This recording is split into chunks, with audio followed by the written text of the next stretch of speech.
জানিয়ে দেব এই মুহূর্তে হাতে পাওয়া সর্বশেষ গুরুত্বপূর্ণ আপডেট বাংলা সংবাদ। শুরুতেই থাকছে দিশেহারা আওয়ামী লীগের নেতা কর্মীরা ছাড়তে চান রাজনীতি। দীর্ঘ 15 বছর ক্ষমতায় থাকা আওয়ামী লীগের সভাপতি ও সাবেক প্রধানমন্ত্রী শেখ হাসিনা ছাত্র জনতার গণপুত্থানে ক্ষমতা ছেড়ে দেশ থেকে পালিয়ে যাবার পর দলটি এখন নেতৃত্ব শূন্য হয়ে পড়েছে। অথচ গত 23 জুন আওয়ামী লীগের 75তম বছরপূর্তি পালনের দিনও পরিস্থিতি ছিল ভিন্ন। রাজধানীর সহরওয়ার্দী উদ্যান কানায় কানায় পূর্ণ হয়ে গিয়েছিল, কিন্তু মাত্র 2 মাসের ব্যবধানে পরিস্থিতি এখন পুরোপুরি পাল্টে গেছে। শেখ হাসিনা ভারতে পালিয়ে যাবার পর শীর্ষ নেতারাও অনেকেই পালিয়ে গেছেন। কেউ কেউ পালাতে গিয়ে গ্রেপ্তার হয়েছেন, কেউ রয়েছেন আত্মগোপনে। বর্তমানে নেতৃত্ব শূন্য থাকা আওয়ামী লীগের নেতা কর্মীরা চরম হতাশায় ভুগছেন। তাদের অনেকেই উদ্বেগ এবং আতঙ্কে দিন কাটাচ্ছেন। এবারে জানাবো প্রবাসীর বাসায় ডাকাতি করলেন যুবদল নেতারা। রাজধানীর নাখালপাড়ায় এক প্রবাসীর বাসায় ঢুকে দারোয়ানকে মারধর করে নগদ টাকা স্বর্ণালঙ্কার লুটে নিয়েছেন যুবদলের 2 নেতা, যার একটি ভিডিও ফুটেজ সামাজিক যোগাযোগ মাধ্যমে ছড়িয়ে পড়েছে। ফুটেজে দেখা যায় 8 থেকে 10 জন সাথী সঙ্গী সহ প্রবাসীর ফ্ল্যাটে হামলা চালায় যুবদল নেতা অভি আজাদ চৌধুরী নাহিদ এবং অভি। এ সময় বাসার বিভিন্ন আসবাবপত্র ভেঙে টাকা ও স্বর্ণালঙ্কার লুট করে নিয়ে যান তারা। জানাবো স্বাধীনতার অর্জনকে প্রশ্নবিদ্ধ করার অপচেষ্টা চলছে। মহান স্বাধীনতার সোনালী অর্জনকে প্রশ্নবিদ্ধ করার অপচেষ্টা চলছে বলে অভিযোগ করেছেন ভাসানী অনুসারী পরিষদের আহ্বায়ক বীর মুক্তিযোদ্ধা শেখ রফিকুল ইসলাম বাবলু এবং সদস্য সচিব আবু ইউসুফ সেলিম। একই সঙ্গে তারা দাবি করে বলেন, দেশপ্রেমিক ছাত্র জনতা ঐক্যবদ্ধভাবে এই অপচেষ্টা প্রতিহত করবে। এদিকে ফরিদপুরে নিক্সন চৌধুরী ও কাজী জাফরুল্লাহ নামে মামলা। ফরিদপুরের সাবেক এমপি নিক্সন চৌধুরী এবং আওয়ামী লীগের প্রেসিডিয়াম সদস্য কাজী জাফরুল্লাহ নামে মামলা হয়েছে। বুধবার রাতে ভাঙ্গা উপজেলা ছাত্রদলের যুগ্ম আহ্বায়ক রাশিদুজ্জামান বাদী হয়ে মামলাটি দায়ের করেন। জানিয়ে দেব বাংলাদেশের বর্তমান পরিস্থিতি বিশ্লেষণ করতে বলেন ভারতের প্রতিরক্ষা মন্ত্রী।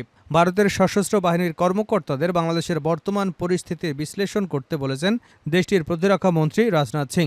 সেই সঙ্গে ভারতের শান্তি রক্ষায় সশস্ত্র বাহিনীকে যুদ্ধের জন্য প্রস্তুত থাকতেও বলেছেন তিনি। ভারতীয় সংবাদ মাধ্যম টেলিগ্রাফ শুক্রবার এক প্রতিবেদনে এসব তথ্য জানিয়েছে। এবং সর্বশেষ জানাবো বাংলাদেশ ভিয়েতনামের থেকে পিছিয়ে পড়েছে ভারত। ভারতের অর্থনীতি দ্রুত বর্ধনশীল হলেও রপ্তানিমুখী পণ্য উৎপাদনে বাংলাদেশ ভিয়েতনামের কাছে পিছিয়ে পড়েছে দেশটি। বিশ্বব্যাংকের এক হিসেবে এ তথ্য জানা গেছে। এতক্ষণ শিরোনাম শুনছিলেন, এবার বিস্তারিত। প্রিয় দর্শক, আপনি যদি এই চ্যানেলে নতুন হয়ে থাকেন, ভিডিওটি দেখতে দেখতে চ্যানেলটি সাবস্ক্রাইব করে আমাদের সঙ্গে থাকুন। আর এই ভিডিও সম্পর্কে আপনি আপনার মূল্যবান মতামতটি কমেন্ট বক্সে জানিয়ে দিন।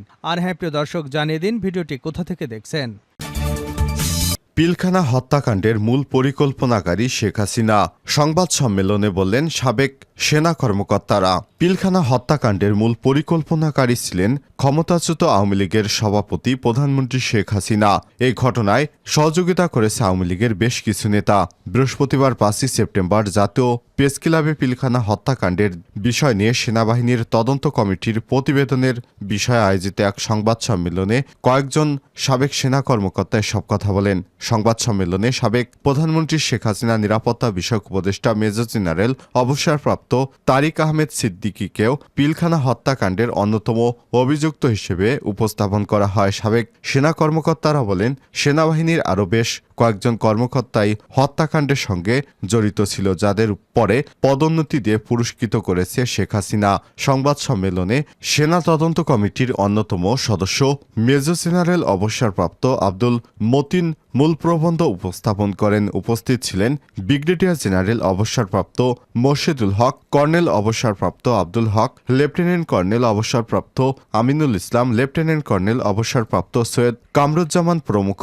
মেজর জেনারেল অবসরপ্রাপ্ত আব্দুল মতিন বলেন, শুধু অপারেশন ডাল ভাতের জন্য বা রেশন বৃদ্ধির জন্য এই হত্যাকাণ্ড ঘটেনি। এটি একটি দীর্ঘদিনের পরিকল্পনা, যার মাধ্যমে বাংলাদেশকে দুর্বল করে প্রতিবেশী দেশ ভারতের অঙ্গরাজ্য বানানোর উদ্দেশ্য ছিল হাসিনার। এই পরিকল্পনায় যুক্ত ছিলেন দেশের কিছু বিশ্বাসঘাতক মির্জাফর, ছিল অপর একটি দেশের চক্রান্ত। এই হত্যাযজ্ঞের রেশ ধরেই এসেছে 5 মে শাপলা চত্বরের গণহত্যা, ভোটারবিহীন নির্বাচন, শিক্ষা বিচার ব্যবস্থা ধ্বংস, দুর্নীতির মহোৎসব, গুমখুনের অবাধ রাজত্ব। পিলখানা হত্যাকাণ্ডের ঘটনায় অনেকেই চাকরি হারান, অনেকেই পদোন্নতি বঞ্চিত হন। সঠিক তদন্তের মাধ্যমে এই হত্যাযজ্ঞের বিচার না করা হলে, দোষীদের দৃষ্টান্তমূলক শাস্তির আওতায় না হলে ছাত্র আন্দোলনের মাধ্যমে পাওয়া নতুন স্বাধীনতা সার্থক হবে না। বিডিআর হত্যাকাণ্ডের আগে 13 ফেব্রুয়ারি রাত 9টায় রাজধানীর বনানীতে আওয়ামী লীগের নেতা শেখ সেলিমের বাসায় BDR DAD Habib, DAD Jalil lance Naik, Rezaul havildar Monir, সিপাহী সেলিম কাজল, কাজল হাবিবউদ্দিন, শাহাবুদ্দিন, একরাম আয়ুব, মঈন রুবেল, মাসুদ, সাদাত ও জাকির বেসামরিক বৈঠক করেন। এর আগেও পরে বিডিআর সদস্যরা বেশ কয়েকটি বৈঠক করেন। সুবেদার গোফরান মল্লিক নবীন সৈনিকদের উদ্দেশ্যে উস্কানিমূলক বক্তব্য দেন। 2008 সালের 17 থেকে 18 ডিসেম্বর ব্যারিস্টার ফজলে নূর তাপসের বাসাতেও হাবিলদারদের মনির সিপাহী সাহাব সিপাহী মনির বৈঠক করেন। নির্বাচনের আগের দিন সন্ধ্যায় বিডিআর দরবার সংলগ্ন মাঠে সিপাহী কাজল, সেলিম, মঈন রেজা এবং বেসামরিক ব্যক্তি জাকির সহ কয়েকজন বৈঠক করেন। মেজর জেনারেল অবসরপ্রাপ্ত আব্দুল মতিন আরও জানান, সে সময় সেনা তদন্ত কমিটি নানা রকম বাধার মুখে পড়ে এবং সংশ্লিষ্ট অনেক সংস্থা ঊর্ধ্বতন কর্তৃপক্ষের নির্দেশনার কথা বলে সহযোগিতার করা থেকে বিরত থাকে। সংবাদ সম্মেলনে জানানো হয়, সে সময় 800-এর অধিক সেনা কর্মকর্তাকে তাদের প্রাপ্য না দিয়ে চাকুরি থেকে বরখাস্ত করা হয়। এখনও চাকরির বয়স থাকলে চাকরিতে তাদের পুনর্বহালের দাবি করেন তারা। সাবেক সেনা কর্মকর্তা বলেন, সরকার তখন প্রহসনমূলক নির্বাচনের মাধ্যমে বিডিআর সদস্যদের সাজা দেয়। আবার যাত্রা শুরু করল বাংলাদেশ। রয়েছে নৈতিকতার বলে বলিয়ান ডক্টর মোহাম্মদ ইউনূসের নেতৃত্ব। দ্য ইকোনমিস্টের প্রতিবেদন। নানা ধরনের কঠিন সমস্যা সত্ত্বেও বেশ কিছু সম্ভাবনা রয়েছে বাংলাদেশের। দেশের জনগণ এখন নৈতিকতার বলে বলিয়ান ডক্টর মোহাম্মদ ইউনূসের নেতৃত্বে ঐক্যবদ্ধ। প্রভাবশালী সাপ্তাহিক দ্য ইকোনমিস্ট সাময়িকীর চলতি সংখ্যায় আবার যাত্রা শুরু করল বাংলাদেশ শীর্ষক প্রচ্ছদ নিবন্ধে এসব কথা বলা হয়েছে। আন্তর্জাতিক অঙ্গনে খ্যাতিসম্পন্ন এবং বহুল পঠিত সাপ্তাহিক ম্যাগাজিনটি বাংলাদেশের গুরুত্ব রয়েছে, এ দেশটিকে ব্যর্থ হতে দেয়া যাবে না উল্লেখ করে বলা হয়েছে, সুসংবাদ হচ্ছে দেশটির অর্থনৈতিক কঠিন পরিস্থিতি দ্রুত কাটিয়ে উঠতে পারবে এবং দেশটি সুশীল সমাজ অনেক বেশি দৃঢ়চেতা। নিবন্ধনে আরও বলা হয়েছে, দেশব্যাপী ছাত্র জনতার অভ্যুত্থানের মধ্য দিয়ে তখনকার প্রধানমন্ত্রী শেখ হাসিনা দেশ ছেড়ে পালিয়ে যাবার পর শান্তিতে নোবেল বিজয়ী অর্থনীতিবিদ অধ্যাপক ডক্টর মোহাম্মদ ইউনূসের নেতৃত্বে একটি অন্তর্বর্তীকালীন সরকার দায়িত্ব গ্রহণ করেছে। এটি বাংলাদেশের জন্য আশীর্বাদ। সাবেক এমপি একরামুলের ব্যবহৃত শটগান পরিত্যক্ত অবস্থায় উদ্ধার। নোয়াখালী 4 আসন সদর সুবর্ণচর আসনে সাবেক এমপি মোহাম্মদ একরামুল কবির চৌধুরীর নামে লাইসেন্সকৃত একটি শটগান পরিত্যক্ত অবস্থায় এলাকার কবরস্থান থেকে উদ্ধার করেছে আইনশৃঙ্খলা রক্ষাকারী বাহিনী। ওই সময় ঘটনাস্থল থেকে 12 রাউন্ড কার্তুজও উদ্ধার করা হয়। বৃহস্পতিবার রাত 9:30টার দিকে জেলার কবিরহাট উপজেলা সুন্দরপুল ইউনিয়নের 7 নম্বর ওয়ার্ডের সুন্দরপুল গ্রামের একটি কবরস্থান থেকে অস্ত্রটি উদ্ধার করা হয়েছে। Noakhali police super SP Mohammad Asaduzzaman বিষয়টি নিশ্চিত করে বলেছেন, বৃহস্পতিবার রাতে কবিরহাট থানা পুলিশ, সেনাবাহিনী ও র্যাবের যৌথ অভিযান পরিচালনা করে।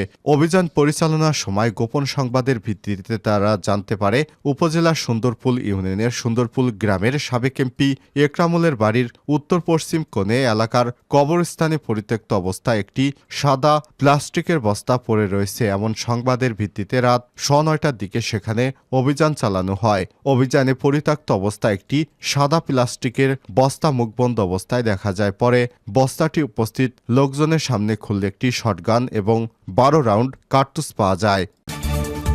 ফরিদপুরে নিক্সন চৌধুরী ও কাজী জাফরুল্লাহ নামে মামলা। ফরিদপুরের সাবেক এমপি নিক্সন চৌধুরী এবং আওয়ামী লীগের প্রেসিডিয়াম সদস্য কাজী জাফরুল্লাহ নামে মামলা হয়েছে। বুধবার রাতে ভাঙা উপজেলা ছাত্রদলের যুগ্ম আহ্বায়ক রাশেদুজ্জামান বাদী হয়ে মামলাটি দায়ের করেন। মামলায় আরও আসামি করা হয়েছে সাবেক জেলা পরিষদ চেয়ারম্যান সাদাত হোসেন সহ 110 জনকে। 3রা আগস্ট কৈডবি সদরদি রেললাইনের উপর আন্দোলন করছিল বৈষম্যবিরোধী শিক্ষার্থীরা।